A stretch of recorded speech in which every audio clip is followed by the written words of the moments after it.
The phone buzzed. 6:15 a.m. Min's eyes snapped open before the alarm even had a chance to scream at him, which was the real tragedy here. His body had been Pavloved into preemptive panic. His chest tightened like someone was slowly cranking a vice around his ribcage, and for a solid 10 seconds, he just lay there, staring at the water stain on the ceiling that looked vaguely like a map of a country he'd never afford to visit. The screen lit up again. 3 unread emails. Somewhere in the back of his mind, the ghost of a motivational podcast he'd fallen asleep to was still whispering about crushing your goals, which felt violently ironic given that his primary goal at this exact moment was remembering how to breathe normally. Min was 34, which meant he was old enough to remember when going viral was a bad thing and young enough to still be terrified of becoming irrelevant. He worked in sales, the kind of sales where you didn't sell products so much as you sold the illusion that you were crushing it while slowly disintegrating inside. His apartment was a one-bedroom in a building where the elevator always smelled like someone's failed dinner ambitions, and the walls were thin enough that he knew his neighbor's cat's name and its apparent digestive issues. But the real weight wasn't the emails. It wasn't even the quarterly numbers that his boss, a man named Kevin who used phrases like circle back and bandwidth without a trace of irony, had been passive-aggressively mentioning in every team meeting for the past 2 weeks.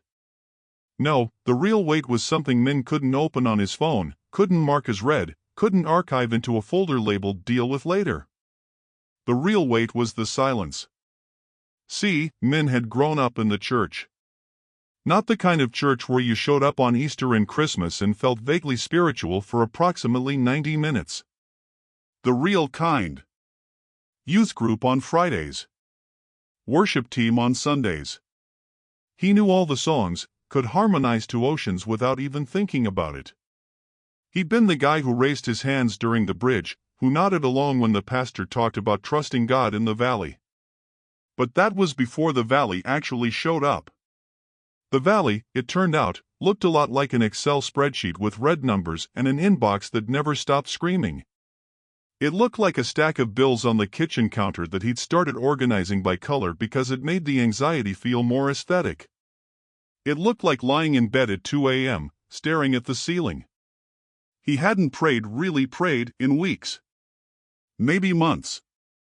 The math got fuzzy when you were just trying to survive. What was he supposed to say? Hey God, it's me again. The guy who used to lead worship and now can't even lead himself out of bed before the existential dread kicks in. Just checking if you're still there. No pressure. But also, kind of pressure, because rent is due in 11 days and my bank account just laughed at me. The thing about spiritual silence is that it doesn't start as doubt. It starts as disappointment. Disappointment curdles into frustration. Frustration hardens into resentment. And resentment, if you let it sit long enough, starts to taste a lot like abandonment. Min had cycled through all of these stages in the past 6 months, and now he was hovering somewhere between God is testing me and maybe I just hallucinated the whole thing. His phone buzzed again. Kevin, with a subject line that just said quick sync, which was corporate code for "I'm about to make your Thursday significantly worse." Min swung his legs over the side of the bed. The floor was cold. The room was dark, not because the sun wasn't up, but because he'd stopped opening the blinds weeks ago. What was the point? The view was just a brick wall and a fire escape that looked like it had given up on life somewhere in the 1980s.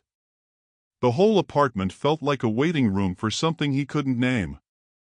He caught his reflection in the black mirror of his phone screen before it dimmed. The guy staring back looked tired in a way that sleep couldn't fix. There were shadows under his eyes that had taken up permanent residency. His jaw was tight, the way it always was now, like he was perpetually bracing for impact. And somewhere underneath all of it, underneath the exhaustion and the fear and the slowly calcifying cynicism, there was a tiny, flickering thing. A memory, maybe. Or a hope. Something that remembered what it felt like to believe that life wasn't just a series of panic attacks separated by coffee. That flickering thing was what made him open his mouth. God, he whispered, and his voice sounded foreign in the dark room, rusty from disuse. If you're actually real, if any of it was ever real, I need you to break this silence. Because I can't keep doing this. I can't keep pretending I'm fine. I can't keep acting like the bills don't scare me, like I'm not terrified of losing everything, like I still believe you're good when everything feels like it's falling apart. He paused. The words hung in the air, fragile and raw. So if you're there, actually there, not just in worship songs and Sunday sermons, you're going to have to show me. Because right now, I'm running on fumes and half-remembered Bible verses, and that's not enough anymore. The phone buzzed again. Another email. Another notification. Another tiny spike of cortisol flooding his system. But Min didn't look at it. Not yet. He just sat there on the edge of his bed, in the gray half-light of a Thursday morning, waiting for something, anything, to answer. The silence stretched. And then, very faintly, almost imperceptibly, something shifted. Not a voice. Not a sign. Just a subtle change in the atmosphere, like the room had exhaled. Like something or someone was listening. Min didn't notice it. Not consciously. But somewhere deep in his chest, that tiny flickering thing stirred. The silence didn't break. It just sat there, thick and stubborn, like humidity before a storm that never comes. Min stared at the wall, at the shadow patterns the fire escape cast across the cracked paint, and waited for something that felt like an answer. A warmth in his chest. A still small voice. A sign. Anything. Nothing came. And that's when it happened, not the answer he was asking for, but something else entirely. A memory, unbidden and unexpected, rising up from somewhere he hadn't visited in years. His father. Not the version of his father from the funeral, the pale, still man in the casket that Min had kissed goodbye with a trembling hand. No, this was his father from years before that. Sitting on the edge of Min's childhood bed, the one with the Star Wars sheets that had been washed so many times the lightsabers were starting to fade. And then, after a long silence, he'd said something that Min had forgotten for decades. "Contre, you know why the storms come?" Min had shaken his head, clutching his blanket. "They come to remind us that the house still stands. If there were no storms, we'd never know how strong the foundation is." "And you know what the foundation is?" "God?" Min had whispered. "God is the foundation. But faith? Faith is the roof. And the roof only proves itself when the rain comes. Remember that, okay? The rain doesn't mean the roof is failing. It means the roof is doing its job." Min blinked hard, and the memory dissolved back into the gray morning light. He hadn't thought about that conversation in 25 years. Hadn't thought about his father's voice, the way it carried both exhaustion and certainty in equal measure. The way he'd spoken about God not as a distant concept but as someone who showed up in the middle of the night, in the middle of the storm, in the middle of a 9-year-old's fear. And now, here was Min, 34 years old, sitting in an apartment that felt like a tomb, and the storm was still raging. Different storm, same fear. The lies came fast after that, the way they always did when a moment of clarity threatened to break through. Lies that sounded like his own voice but darker, sharper, more cruel. "You're going to fail. You know that, right? The business is bleeding money, Kevin's about to pull the plug, and you're sitting here thinking about your dead father like that's going to fix anything."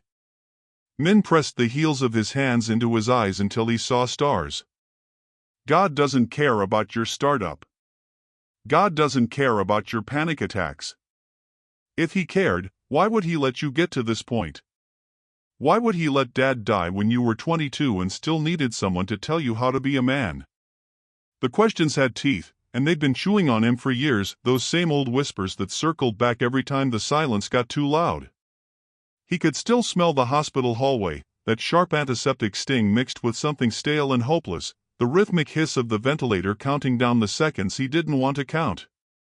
22 years old, standing in that too-bright room, watching his father's chest rise and fall by machine, and the question that lodged itself in his throat like a fishbone, Why would he let Dad die when I still didn't know how to shave without cutting myself, still didn't know how to be a man? But there was something else now, something pushing back against the familiar spiral. His father's words, still echoing across the years, the rain doesn't mean the roof is failing. It means the roof is doing its job. Min stood up, his legs stiff from sitting too long. The apartment had surrendered to neglect in ways that told the truth he couldn't speak aloud. On the kitchen counter, a half-empty mug from 3 weeks ago had grown its own small forest, a bloom of gray-green mold floating on cold coffee, delicate and terrible, like something silently testifying against him. Beside it, his mother's last text still glowed unanswered on his phone screen. "Are you eating, Con?" He'd read it 17 times and never replied. Now, moving on autopilot, he walked to the coffee maker and started a fresh pot anyway. Not because he wanted it. Because his hands needed something to do while his mind kept spinning. The machine gurgled to life, and Min leaned against the counter, staring past the bills and past due notices piled like accusations. He didn't see them. He saw that mug, that mold, that message, and the weight of all three pressed against his chest like a hand he couldn't shake off. Tur from his landlord with final notice stamped on the envelope in red ink that felt unnecessarily aggressive. He'd been avoiding opening any of it, because what was the point? You couldn't pay what you didn't have. And then, tucked between a credit card offer and a flyer for a local pizza place, he saw it. A worn, leather-bound notebook. Small, maybe 5 by 7 inches, the edges frayed and the cover scuffed from years of use. His father's notebook. Min's hand froze halfway to the coffee pot. He hadn't seen that notebook in years. Had forgotten he even had it. His mother must have slipped it into one of the boxes when he'd moved out of the family house, a quiet gesture she'd probably never mentioned because she knew he'd find it when he needed it. He picked it up slowly, almost reverently, the leather warm against his palm. The pages were yellowed and fragile, filled with his father's handwriting, neat, careful letters in blue ink, a mix of Vietnamese and English, sermon notes and prayer requests and scripture references jotted down in the margins. Min flipped through the pages, not really reading, just letting the familiarity of his father's handwriting wash over him. And then he stopped. One page, dated 17 years ago. A single verse, written in larger letters than the rest, underlined twice. No weapon forged against you will prevail. Below it, in his father's careful script, Isaiah 54 verse 17. For men. Remember this when you are older. The weapons will come. The accusations will come. The fear will come. But the promise stands. The weapons are real, but their victory is not. Trust the promise, not the panic. Bah! Min's breath caught in his throat. His vision blurred, and he realized, distantly, that he was crying. Not the quiet, dignified tears of a man who's learned to suppress his emotions. The ugly kind. The kind that comes from somewhere so deep you didn't even know it was still there. His father had written this for him. 17 years ago. Before the cancer. Before the startup. Before all of it. His father had known somehow, some way, that his son would one day find himself in a storm that felt like it was going to tear the roof off. And tucked into the page, faded and creased, was a photograph. A family picture, taken at some church potluck Min barely remembered. His father, young and healthy, one arm around Min's mother, the other resting on Min's shoulder. The notebook hit the floor with a soft thud, but Min didn't pick it up. He couldn't. His legs just gave out, not dramatically, not like some movie scene where the hero collapses in slow motion. Just a quiet, unceremonious folding, knees against the cold kitchen tile, the kind of surrender that happens when your body decides it's done pretending to have it together. And he started praying. But not the way he'd been praying for months, those desperate, transactional prayers that sounded more like negotiating with a hostage-taker than talking to a father. The words came out raw, unpolished, the kind of prayer that doesn't care about sounding holy. I don't know how this ends. I don't know if the money comes tomorrow or next month or never. But I know what my father wrote. I know what you promised. And I'm choosing to believe that the weapons, the fear, the shame, the accusations, the what-ifs that play in my head at 3 a.m., they don't get to win." His voice cracked, but he kept going. Because somewhere in the middle of that kitchen floor confession, Min realized he'd been fighting the wrong battle. He'd been trying to conquer his circumstances when God was trying to conquer his identity. I am not my debt. I am not my failure. I am not the sum of my worst fears coming true. Each sentence came out steadier than the last, like his spirit was remembering something his mind had forgotten. I am covered. I am called. I am still in the hands of the God who parted seas and raised dead things and spoke to my father 17 years ago about a moment he wouldn't even live to see. Min opened his eyes and looked at the photograph still clutched in his hand. His father's face, frozen in time, smiling at a church potluck that probably didn't matter to anyone else but now felt like a prophecy. Trust the promise, not the panic. God is not waiting for you to fix this. He's not standing at the edge of your struggle with his arms crossed, tapping his foot, waiting for you to figure it out so he can finally show up. That's not the Father we serve. That's not the God who wrote promises to his people while they were still in chains, still in exile, still in the middle of stories that looked like they were going nowhere. The promise in Isaiah 54 verse 17 isn't a guarantee that weapons won't be forged. It's a guarantee that they won't prevail. The attack will come. The accusation will come. The fear will knock on your door at 6:15 in the morning and try to move into your mind like it owns the place. But the victory isn't up for negotiation. It's already been decided in the courtroom of heaven, and the verdict is this: you belong to God, and nothing, not debt, not shame, not failure, not the worst-case scenario your anxiety can manufacture, gets to rewrite that. Your inheritance isn't your 401k. Your identity isn't your credit score. Your future isn't determined by the red ink on a final notice. The same Spirit that raised Christ from the dead is living in you, and that means you're not walking into this day as a victim of your circumstances. You're walking in as a child of the King who already saw this moment before the foundation of the world and still called you worthy. So here's what I want you to do. Right now. Before you scroll past this, before the noise of the day rushes in and tries to drown out what the Spirit is saying, take a piece of paper. A napkin. The back of an envelope. Your phone's notes app. And write this down. I am not what I fear. I am not what I lack. I am not the worst thing that has happened to me. I am covered by the Most High. I am held by the Father. I am led by the Spirit. And no weapon formed against me, not anxiety, not financial ruin, not the whispers of shame, will prosper. This is not positive thinking. This is prophetic truth. And I am walking in it today. Write it. Speak it out loud if you can. Let it be an act of holy defiance against every lie that's been running laps in your head. The enemy wants you to stay on the kitchen floor, paralyzed by what you can't control. But the Spirit is calling you to stand up, open the window, and step into a new kind of confidence, not confidence in your ability to fix everything, but confidence in the God who never stopped being faithful. Min stood up. His knees ached. His face was a mess. The coffee had gone cold. The bills were still on the counter, still demanding attention, still very much real. But he walked to the window anyway, unlatched the lock that had been painted shut for years, and pushed it open with a creak that sounded like something waking up. The first light of morning spilled into the apartment, thin and pale and honest.